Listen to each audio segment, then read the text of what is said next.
华尔街日报披露，中共早前误判川普的强硬立场，在川普回归白宫后，宣布对中共商品加征20%关税。中共当时拒绝谈判，反指美国施压，结果川普再出重拳，最终将关税拉高至145%。面对打击，中共试图绕开正式渠道，私下接触川普核心圈，却屡屡碰壁。直到4月底，北京才转口风，借打击芬太尼的议题试探恢复谈判。报道称，中共向美国递交了一份问题清单，询问如何配合打击芬太尼制造原料的非法流通。川普政府则明确要求中共必须警告相关企业和个人，否则将面临重罚。这些化学品大多来自中国，经墨西哥转运入美。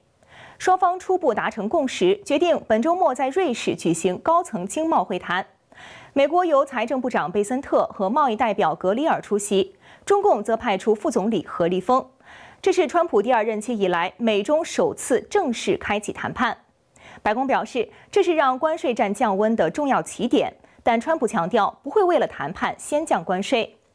他昨天在接受电台采访时说，将在谈判中提出被囚香港传媒界人士黎智英的案子。他表示，北京很想达成协议，但美国不会让步。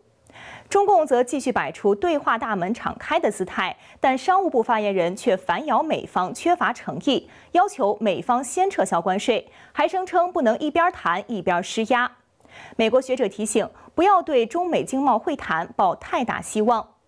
自由亚洲电台报道，前经贸副代表科特勒说，这只是复杂过程的第一步。